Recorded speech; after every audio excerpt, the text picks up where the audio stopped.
Alléluia, alléluia. Je suis le pasteur Serge Brun et je suis heureux de vous retrouver, de te retrouver dans cette nouvelle émission du culte du dimanche où nous allons voir par la grâce de Dieu le thème suivant. Celui qui s'engage dans une expédition militaire ne s'embarrasse pas des affaires de la vie civile. Je répète, le thème suivant est celui qui s'engage dans une expédition militaire ne s'embarrasse pas des affaires de la vie civile. Alléluia. Ça, c'est le thème que le Seigneur a mis à mon cœur afin que nous puissions aller dans un domaine qu'il a prévu de nous emmener aujourd'hui. Mais avant d'entamer ce thème, le Seigneur a mis à mon cœur de prier pour vous. De prier pour vous. Sûrement quelqu'un qui va écouter cette émission va être béni. Parce que cette bénédiction est pour quelqu'un. Le Seigneur, quand il m'emmène à prier, c'est qu'il y a une raison. C'est que la personne qu'il a prévue pour cette bénédiction va regarder cette émission. Aujourd'hui, Père, je te prie, Père, pour la guérison miraculeuse dans la vie, Seigneur, de tes enfants. Je te prie, Seigneur, pour cette guérison miraculeuse, afin que tes enfants soient délivrés, afin que tes enfants soient libérés, afin que tes enfants soient protégés par ton sang. Je te prie afin de briser, Seigneur, toutes maladies, Seigneur, qui sont causées par les systèmes de ce monde, par les pensées de ce monde, les guérisons, Seigneur, de dépression, les guérisons, Seigneur, oh, Papa, de toute maladie, grave quelle qu'elle soit. Je te prie, Papa, pour que tu agisses puissamment, pour que tu mettes ta main, Seigneur, là où, Seigneur, ton enfant a mal, là où ton enfant te prie depuis quelque temps déjà. Je te prie pour que ta guérison le touche là maintenant. Je te prie pour que ta guérison le touche et enlève le mal qu'il habite.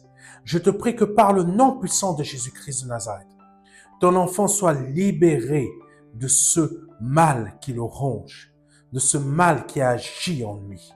Je te prie, Père, pour que ta guérison brise, Seigneur, cette maladie. Brise cette maladie, quelle qu'elle soit, afin que par le nom puissant de Jésus-Christ de Nazareth, ton nom soit pleinement glorifié dans sa vie à cet instant, par le nom puissant de Jésus-Christ. Amen. Alléluia. Aujourd'hui, le Seigneur nous emmène dans ce thème parce qu'il veut nous parler de quelque chose. Donc, on laisse comme d'habitude le Seigneur s'exprimer. C'est dans 2 Timothée, chapitre 2, versets 3 à 5. Tel un bon soldat de Jésus-Christ, prends comme moi ta part de souffrance. Prends comme moi ta part de souffrance. Verset 4. Celui qui s'engage dans une expédition militaire, alléluia, ne s'embarrasse pas des affaires de la vie civile, afin de donner pleine satisfaction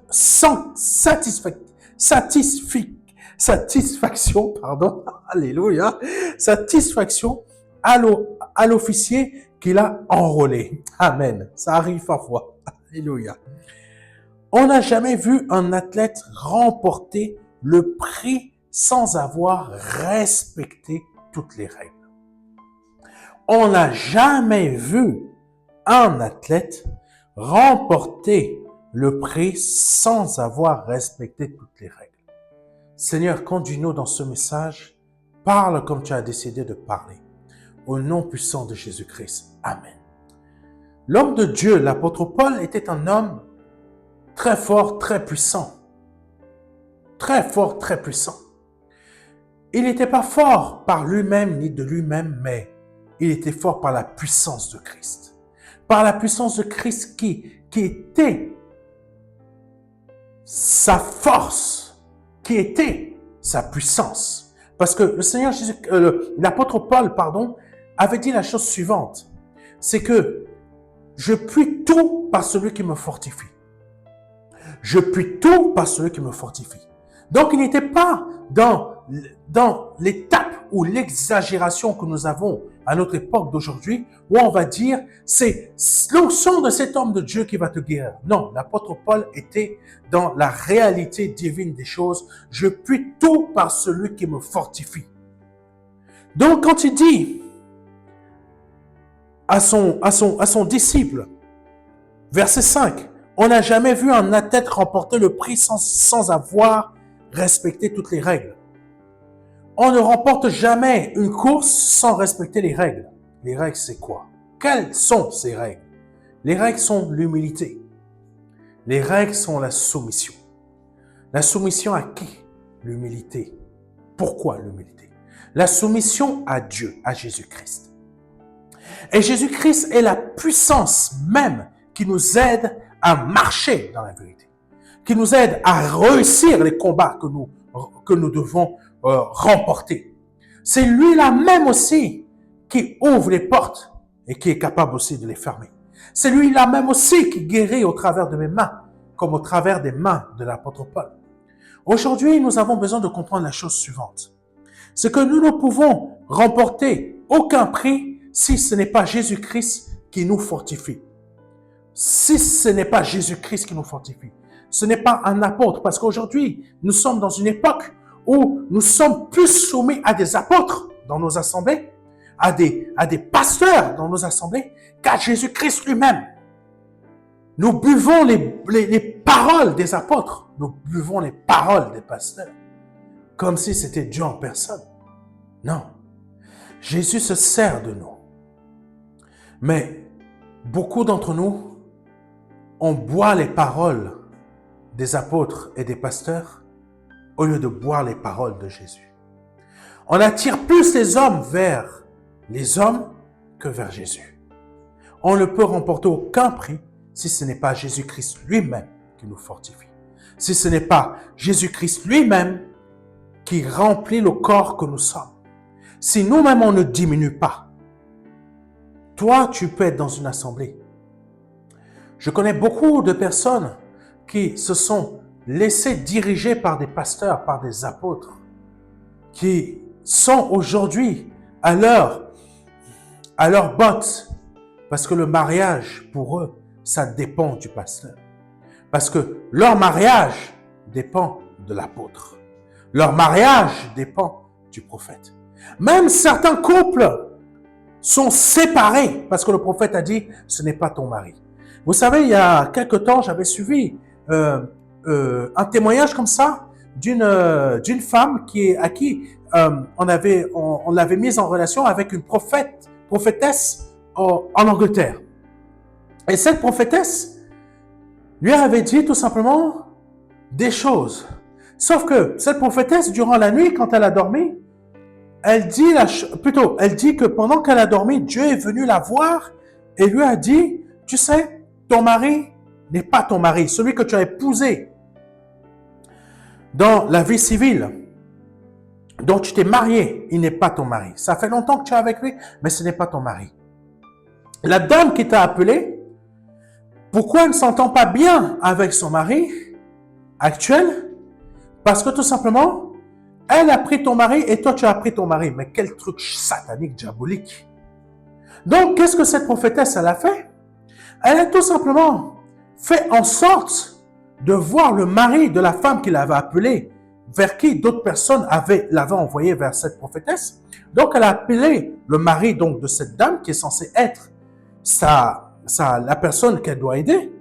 Et elle voit le mari, elle lui dit, si ça ne va pas bien entre toi et ta femme, c'est parce qu'en réalité, tu es mon mari à moi. Dieu me l'a révélé. Et le mari que moi, j'ai actuellement avec moi, donc c'est la prophétesse qui parle, elle dit ceci, c'est le mari de ta femme à toi. En fait, il y a eu une inversion des choses. Et là, la prophétesse a tout fait pour casser le mariage de cette dame qui est venue la voir pour l'aider à soigner son couple. Elle a cassé ce couple-là et elle a divorcé de son mari pour épouser le mari. Mon Dieu, je ne sais pas si vous avez suivi. Même moi-même, j'ai eu du mal à suivre ça. Je me suis dit, mais mon Dieu, il y a vraiment que les Africains pour inventer des choses pareilles. Pardonnez-moi, mais c'est une réalité. Donc là, prophète africain, arrêtez de dire des mensonges, s'il vous plaît. On sert un Dieu qui est vivant. On sert un Dieu qui est vrai. Arrêtez de nous inventer des bêtises pareilles. Donc, cette prophétesse-là, elle a décidé donc de casser le mariage de cette dame pour épouser le mari. Mon Dieu, Seigneur Jésus, il y a des choses terribles. Pour épouser ce mari-là, et après, cette dame, son mari a décidé de divorcer et d'épouser la prophétesse. Et donc, elle appelle la prophétesse lui dit, c'est Dieu qui m'a dit de faire ça. Mais mon Dieu, quand tu as des besoins là, je sais pas, je vais te rester poli. Jésus, quand ça va pas, ta chair là, elle te dérange, s'il te plaît, va pas voler les maris des autres. Va pas voler les maris des autres. Tu as déjà le tien. Débrouille-toi avec lui-même. Alléluia. Mon Dieu, arrêtons d'inventer les choses en prenant le nom de Dieu et venir scandaliser le monde chrétien. Amen. Il y a déjà trop de scandales. Et la parole nous dit, on n'a jamais vu un athlète remporter le prix sans avoir respecté toutes les règles. Les règles sont quoi? Le rideau a été déchiré. Tu as accès à Jésus-Christ. Pourquoi tu cours à gauche? Pourquoi tu cours à droite et tu cours à gauche? Tu vas chercher tel pasteur, tel prophète, etc. Tu te fais piéger. Tu te fais piéger. Moi, je me souviens d'une sœur dans l'église, quand j'étais à une certaine époque, je ne vous donne pas le nom de cette assemblée. Cette sœur-là, c'est une très grande assemblée ici en France. Une des très grandes assemblées ici en France. Donc, une des sœurs qui s'occupait de l'évangélisation, elle avait reçu mon numéro de téléphone parce qu'il cherchait tout le temps, c'est ça le problème avec nos assemblées ici en France. Elle cherche tout le temps à constituer des carnets d'adresses, une liste de personnes. Mais tu ne sais même pas qui sont les personnes. Est-ce que tu connais vraiment les personnes qui vont gérer ces coordonnées-là? Parfois, il y a des démons dans ces assemblées-là. Donc, une de ces personnes, mon Dieu, je vais me faire aimer encore aujourd'hui. Et là, une personne qui avait accès à ces coordonnées-là, ne faisait que m'appeler tout le temps. Elle m'appelait tous les vendredis pour savoir comment je vais. Mais cette femme était célibataire et elle avait tout le temps une manière de me parler qui était bizarre. Moi, j'étais déjà marié. Et un jour, comme c'était en haut-parleur, à chaque fois, moi, je trouvais cette sœur assez bizarre. C'est comme si elle se servait des listes de l'assemblée. Faites attention à qui vous confiez des tâches dans les assemblées. Donc là, cette sœur m'appelle. Elle m'appelle jusqu'à... Sa façon de me parler était très bizarre. On sent qu'une sœur qui est en chasse. Oui, mes frères et mes sœurs. Dans les églises, il y a des sœurs qui sont en chasse. Elles sont en chasse. Tu peux être le fiancé. Tu peux déjà être fiancé et tu es un homme. La sœur, elle est en chasse pour casser les fiançailles. Tu peux être marié. La sœur, elle est en chasse pour casser le mariage. Donc là, elle appelle. Un jour, mon épouse prend le téléphone. Elle lui dit, mais vous êtes qui? Comment vous appelez mon mari tout le temps comme ça? Ah, vous savez, hein, prenez une femme qui est un rempart. Prenez une épouse qui est un rempart.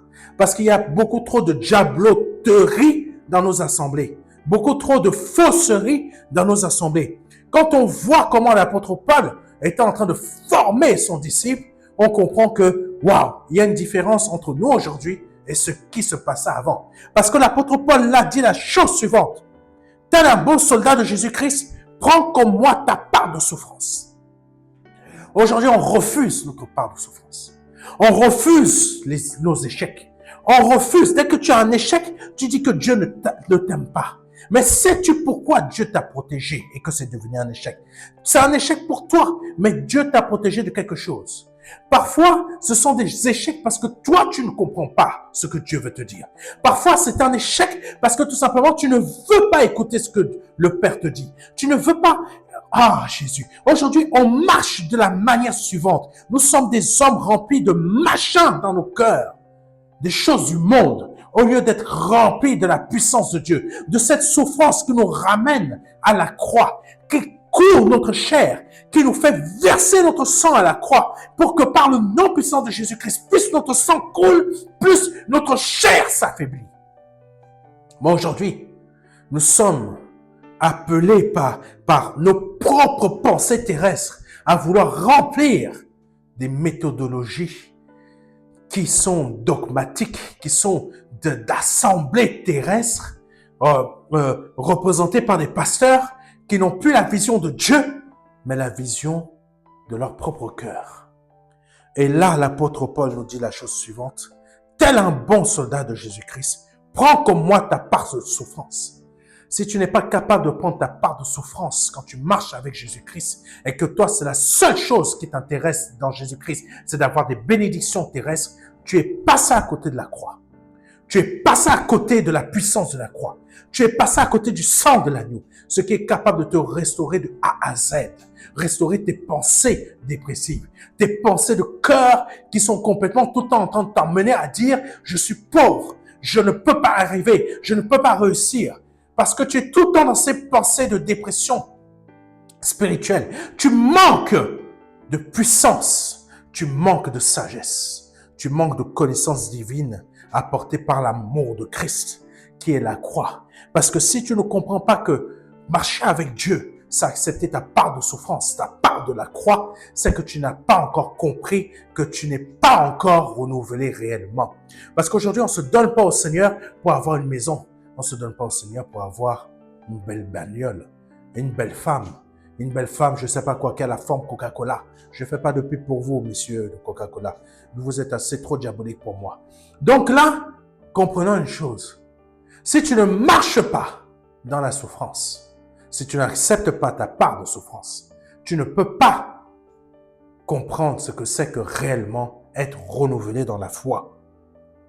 Parce que là, l'apôtre Paul lui dit, un bon soldat de Jésus-Christ prend comme moi, tel un bon soldat de Jésus-Christ prend comme moi ta part de souffrance. Accepte tes épreuves. Accepte tes difficultés. C'est pas parce que tout simplement tu as des difficultés que comme certains vont dire, c'est parce que tu n'as pas donné ta dîme. Non. Ta dîme là, il faut arrêter avec ces histoires-là. Ta dîme, tu la donnes parce que tu veux la donner. Tu ne la donnes pas parce que tu veux une bénédiction. Non.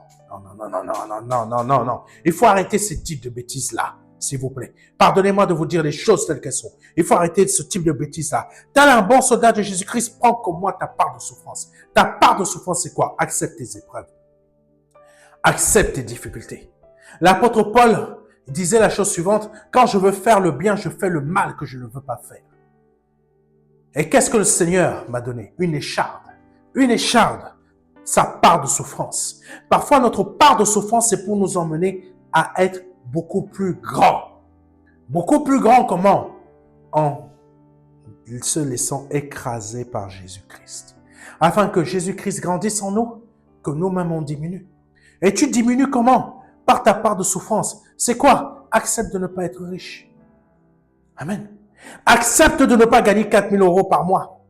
Accepte de ne pas gagner 5 000 € par mois. Accepte de ne pas gagner 6 000 € par mois. Accepte de ne plus courir après ces matériels humains. Accepte de ne plus courir après ce que le Seigneur Jésus-Christ a dit. C'est la rouille qui va bouffer. Le voleur vient, il prend ça. Mais moi, je vous donne quelque chose que la rouille ne pourra pas toucher. Je vous donne quelque chose que le voleur ne pourra pas prendre. Accepte ta part de souffrance. Accepte de souffrir du fait que tu t'es donné à Jésus-Christ, non pour être riche, mais pour que tu aies une richesse qui ne sera jamais qui ne sera jamais, comment dire ça, une richesse, comment dire ça, que rien d'équivalent sur cette terre ne pourra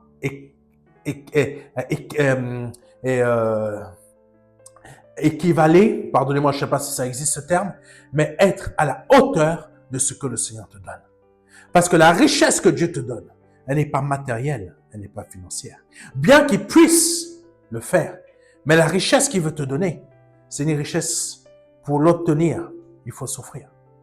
Pour l'obtenir, il faut souffrir. Dieu ne transforme jamais cette grâce-là en matériel financier, en matériel et en finance. Il ne transforme jamais cette grâce-là en santé. Ce qui se produit quand tu rentres dans cette gloire-là, dans cette puissance-là, qu'est-ce qui se produit? Le monde, la création que tu vois là, elle ne fait que rechercher ce qui est de Dieu. Parce que quand on est sur cette terre, qu'est-ce que la création a fait? Même le poisson court vers toi pour te donner la pièce. Même le poisson court vers toi pour te donner la pièce. Parce que la création, elle souffre tellement, c'est marqué dans la parole de Dieu, elle souffre tellement que la chose qu'elle veut, c'est être, oh Jésus, c'est être dans la présence de Dieu. Donc, quand un enfant de Dieu est dans cet état d'esprit, dans cet état de puissance, dans cet état de réveil spirituel, de révélation, de vie, qu'est-ce qui se produit? C'est pas la gloire de Dieu fait que la création court après Dieu au travers de son enfant. Pour glorifier Dieu. Pour bénir Dieu. Toi, tu n'as même pas besoin de chercher quoi que ce soit. C'est la création, tu ne comprendras pas. Quelqu'un va venir comme ça, va te payer la chose. Moi, dernièrement, je suis parti payer le lavage de ma voiture. J'ai payé un truc pour avoir l'équivalent de 5 € en jetons. Donc, je mets la pièce de 1 € pour laver ma voiture, pour que le savon sorte. J'appuie sur le numéro 2. Je commence à mettre le jet comme ça. Le jet ne sort pas.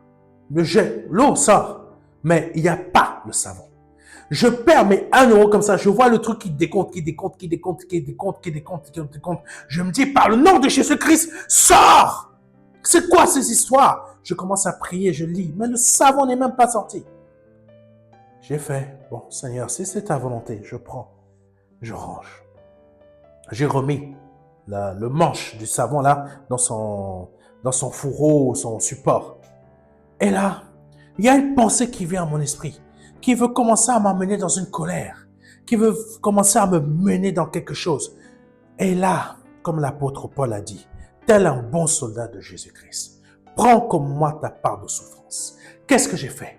J'ai fermé la bouche de ces pensées-là. J'ai fermé la bouche de cet esprit qui m'a envoyé cette pensée.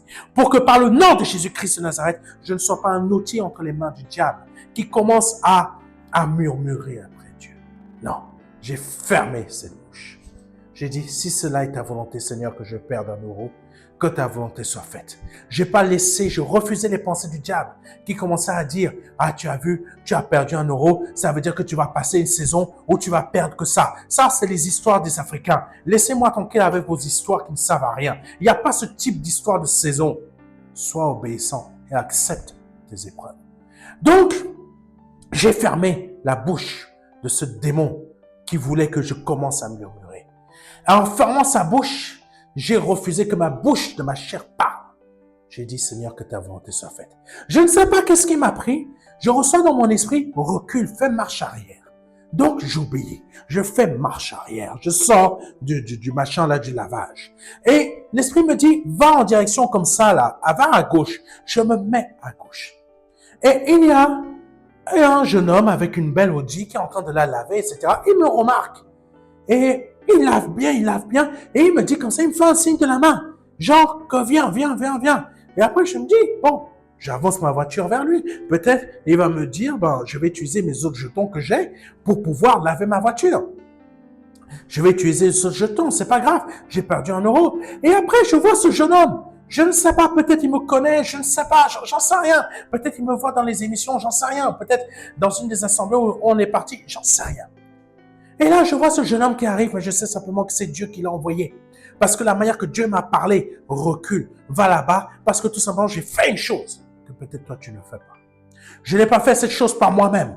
C'est parce que simplement, le Seigneur m'a travaillé pour que je puisse te le dire aujourd'hui.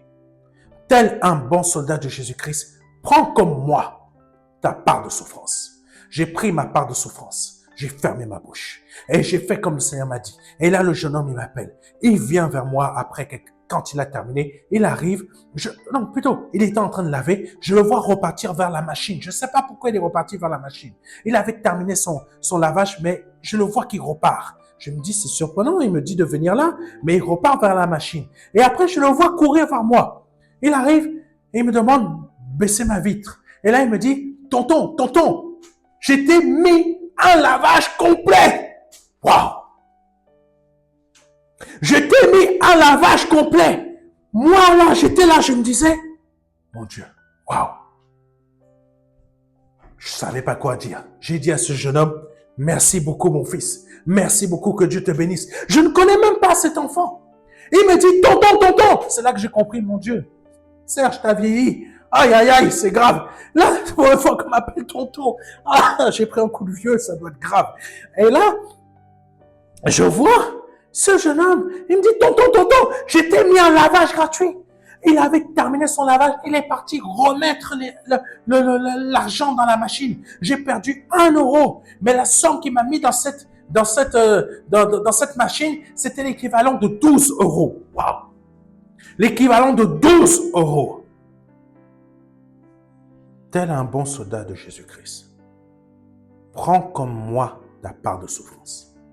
Quand tu refuses ta part de souffrance, tu refuses l'épreuve par laquelle tu passes, tu commences à murmurer. Tu commences à laisser Satan se servir de ta bouche. Tu commences à dire des choses. Tu es en train de passer à côté de ta bénédiction. Si j'avais murmuré, je serais peut-être passé à côté de ma bénédiction. Je serais resté avec mes 1 € perdus. Mais là, la donne a été changée. La donne dans ma vie a été changée par Jésus-Christ. Parce que Jésus-Christ a pris le dessus sur mon être. J'ai diminué. Ma chair a diminué. Et lui, il a grandi. Il a grandi et il a pris le dessus. Et qu'est-ce qui se produit? La création se bouscule pour venir glorifier son Dieu. Glorifier son Dieu au travers de moi. Et la création au travers de cet enfant a fait qu'il parte me payer un lavage complet. Un lavage complet. Oh Jésus, un lavage complet. Pour que la création, quand elle cherche Dieu parce qu'elle souffre, elle voit Dieu au travers de toi. Elle voit Dieu au travers de moi. Tu ne comprends pas. Quelqu'un vient, tu as besoin d'argent. Tiens, je te donne 500 €. Tiens, je te donne 600 €. Tiens, je te donne 400 €. Ah, t'as pas ton loyer, tu ne l'as pas payé. Tu ne sais pas pourquoi, tu es en souffrance. Et tu agis comme ça. Tu marches comme il est dit dans la parole de Dieu. Tel un bon soldat de Jésus-Christ, prends comme moi ta part de souffrance. Celui qui s'engage dans une expédition militaire ne s'embarrasse pas des affaires de la vie civile. Ça veut dire que tu perds 1 €, mais tu ne marches pas comme le diable que tu marches. Tu marches comme ton père. Parce que tout simplement, ces choses de la vie civile ne sont pas la réalité de la vie réelle. C'est les souffrances des païens. C'est pas les souffrances des enfants de Dieu. Parce que les enfants de Dieu souffrent du fait que leur chair doit être crucifiée. Pas du fait qu'ils n'ont pas de voiture. Tu ne devrais pas souffrir du fait que tu n'as pas de voiture. Tu ne devrais pas souffrir du fait que tu n'as pas de maison.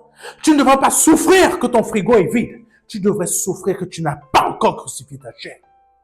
Tu devrais souffrir que ta chair n'a pas encore versé son sang. Je ne te dis pas aller te planter, non. Je te dis que ta chair doit perdre son autorité dans ta vie. Et quand tu es dans cette marche-là, c'est là que la création court après toi. Tu as un problème de loyer.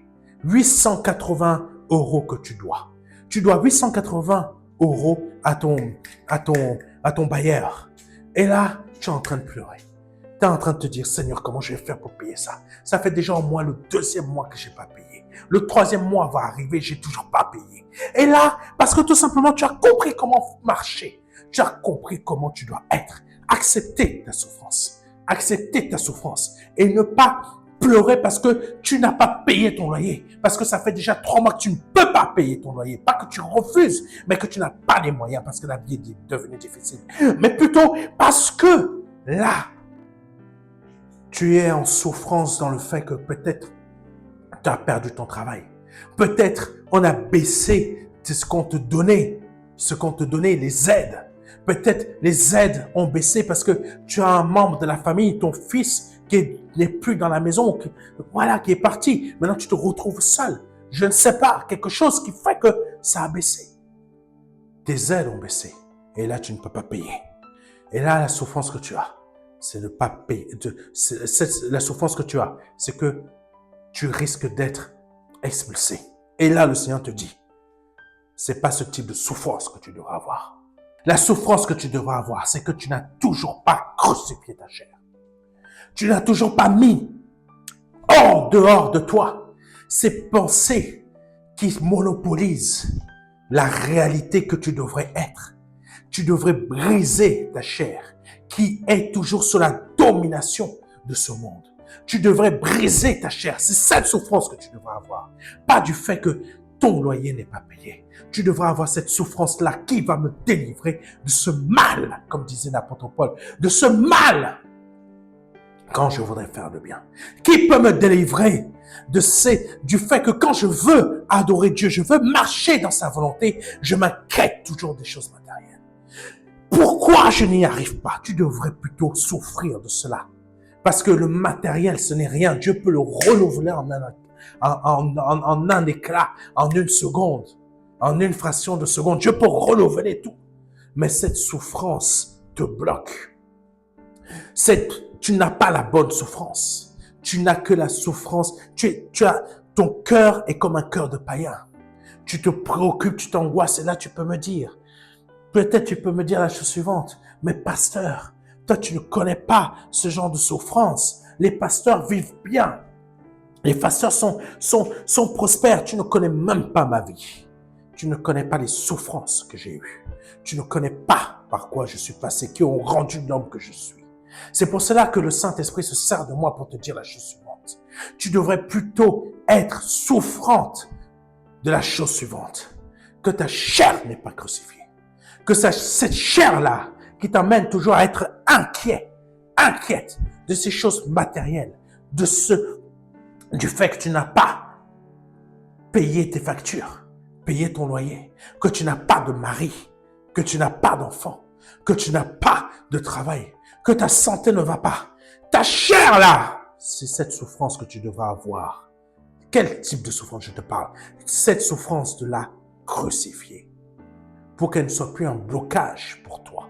Pour qu'elle ne soit plus un blocage pour ta confiance en Jésus-Christ. Pour qu'elle ne soit plus la source de tous tes maux. Parce que notre chair est la source de tous nos maux. Cette chair-là qui nous amène toujours à vouloir prospérer dans les choses matérielles.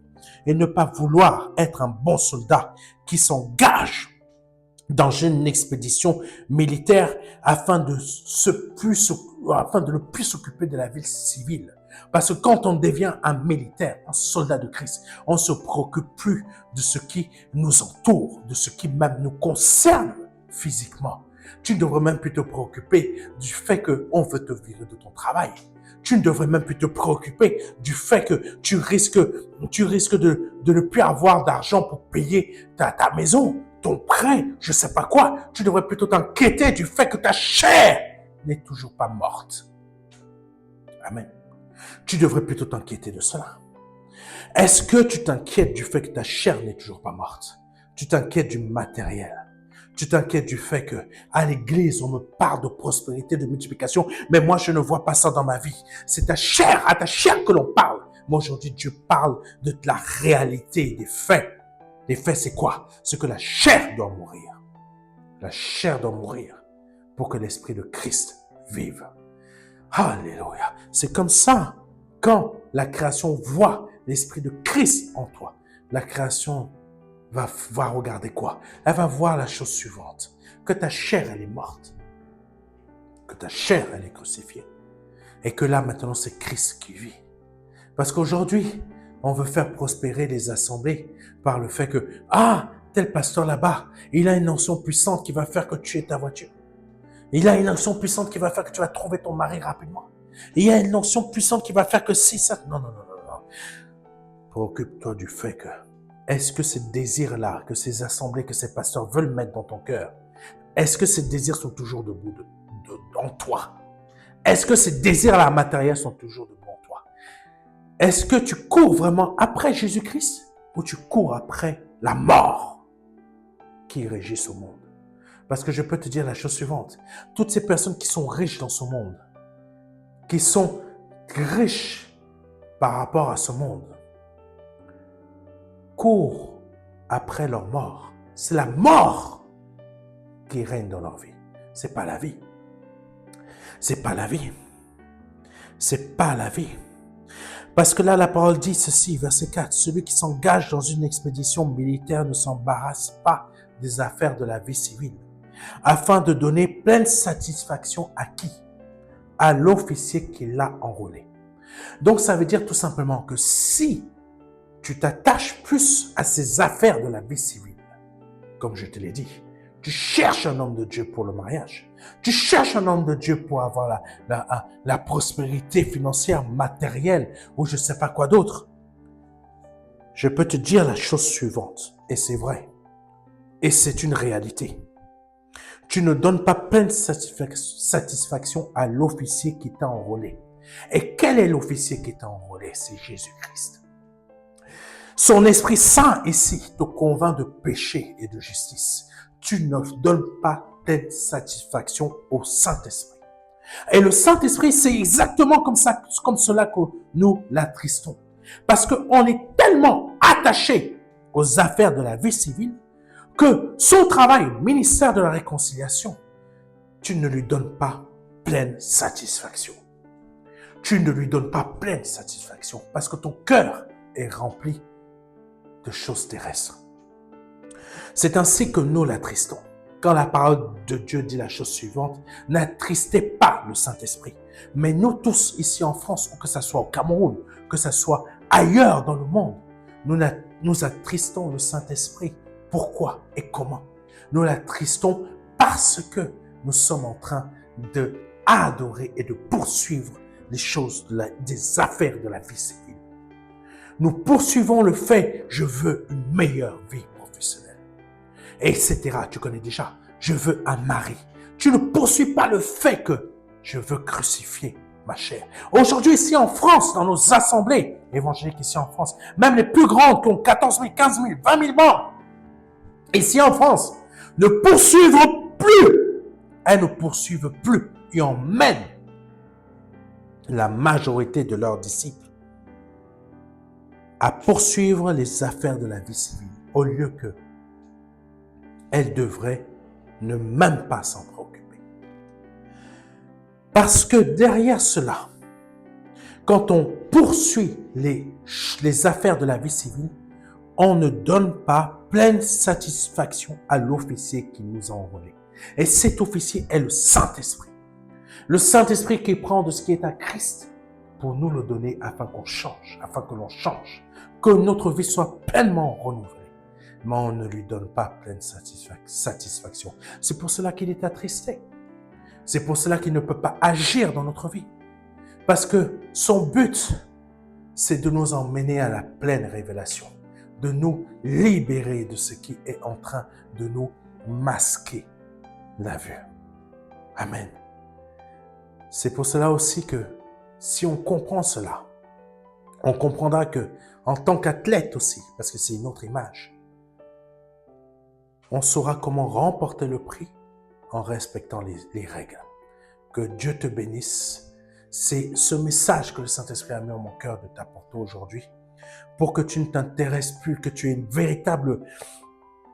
un véritable engagement dans une expédition militaire en tant que soldat afin de ne plus t'embarrasser des choses matérielles, des choses financières, des situations de cette vie. Parce que plus tu te préoccupes de cela, moins tu te préoccupes du fait de crucifier ta chair qui a besoin d'être crucifiée, d'être mise au pas. Que Dieu te bénisse, c'était le pasteur Serge Aubin. Seigneur, je te prie qu'afin que Père, ce message remporte, Seigneur, un vif succès dans le cœur de tes enfants qui l'écoutent. Remporte un vif succès, Seigneur, dans le cœur de tes enfants, afin que tes enfants changent véritablement. Qu'il y ait un processus qui se produise dans leur cœur, Papa, après avoir entendu ce message, pour que leur cœur soit véritablement lavé, changé, restauré par le nom puissant de Jésus-Christ. Amen.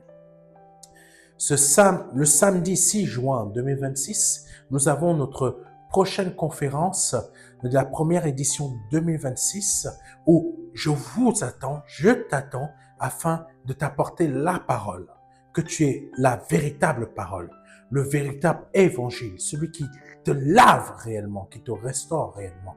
Pas pour te laver, pour que ton compte en banque grandisse, mais pour que véritablement que ta robe blanche soit propre, qu'il n'y ait aucun défaut, aucun pli, rien de mauvais sur toi.